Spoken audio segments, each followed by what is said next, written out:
பலாயிரம் வருஷத்துக்கு முன்னாடியே நம்ம முன்னோர்களுக்கு ஜோதிடத்தை பற்றி ஒரு புரிதல் இருந்திருக்குங்க.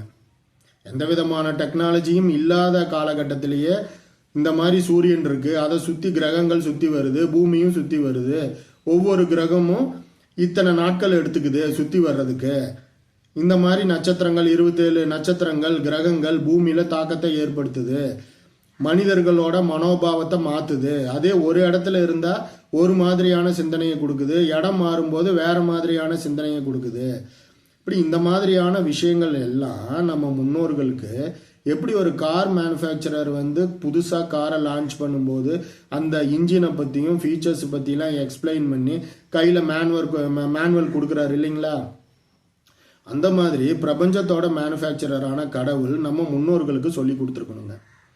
அதுக்கு அந்த முன்னோர்கள் சரணாகதிங்கிற ஸ்டேஜில் இருந்து சுயநலம் இல்லாமல் பொதுநலத்தோட எனக்கு எது வந்தாலும் நான் எல்லாத்துக்கும் அந்த பலன் அடையணும் அப்படிங்கிற அந்த எண்ணமும் இருந்திருக்கணுங்க. அப்போ உலக மக்களுக்கே தாக்கத்தை ஏற்படுத்துகிற நல்லது கெட்டது தாக்கத்தை ஏற்படுத்துகிற அந்த கிரகங்களை பற்றியே சொல்லி கொடுத்த கடவுள் நம்ம வாழ்க்கையில் சந்திக்கிற பிரச்சனைக்கு உண்டான தீர்வை சொல்லி கொடுக்காதுங்களா? நல்லா யோசிச்சு பாருங்க. அது சொல்லித்தர எப்பவுமே தயாராக தான் இருக்கு. நம்ம தயாராக இருக்கிறோமா அப்படிங்கிறது தான் இந்த இடத்துல கேள்விக்குறிங்க. இப்போ இந்த இடத்துல மட்டும் கொஞ்சம் பாஸ் பண்ணிட்டு டிஸ்கிரிப்ஷனில் ஒரு 6-7 ஷார்ட்ஸ் கொடுத்துருக்குறேன். அதே சீக்வன்ஸில் கண்டினியூஸாக பேக் டு பேக் பாருங்கள். கண்டிப்பாக உங்களுக்கு வாழ்க்கையில் மிகப்பெரிய ஒரு கிளாரிட்டி ஏற்படவே செய்யும்.